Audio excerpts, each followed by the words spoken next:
Well, it was March 30th, 1981, a little over 2 months into his presidency. Max Boot, take us back to that day and walk us through it.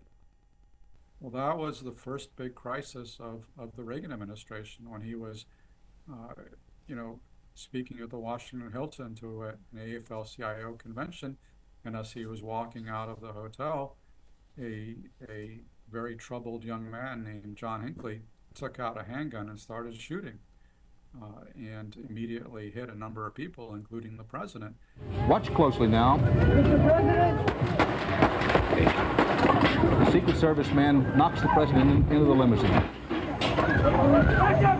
A security man pulls his weapon. Another security man cautions him not to fire. The assailant is on the ground on the right.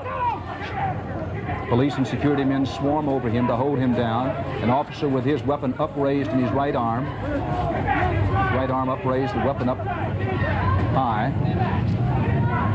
The presidential limousine sped away and went immediately to George Washington Hospital. Jim Brady, the White House press secretary, here in the middle of your screen, face down on the cement. In the background, either a Secret Service man or another Washington policeman, we believe, certainly one of the other wounded. Jerry Parr, who was his lead Secret Service agent, threw him into the back of the presidential limousine, and they hightailed it over to the George Washington Hospital. And if they had been even a few minutes late, Reagan probably would not have survived. In fact, he came much closer to dying than I think most people realized at the time.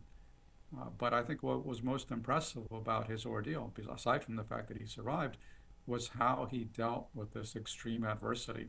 Because remember, Ronald Reagan was not somebody who had ever been in combat. He had spent World War II on a Hollywood backlot, and yet here he was actually shot, and he showed this amazing resilience and grace, even as he was rapidly losing blood in the emergency room when Nancy Reagan came in aghast to find her husband, lying there being tended by the medical personnel.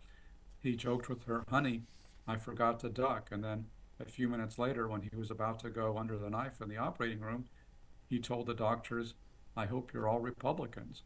Now, just amazing how he was able to keep a sense of humor as he was at death's door. And when those anecdotes were relayed to the public by Lynn Nofstiger, who was then the White House communications director, I think it gave people a lot of extra confidence in Reagan and created this bond between President Reagan and the American public that was never truly broken. And so when he emerged from the hospital a few days later, still very weak and recuperating at the White House, while he was physically ailing, he was politically stronger than ever, and his popularity soared because of the courage that he showed in surviving this terrible day.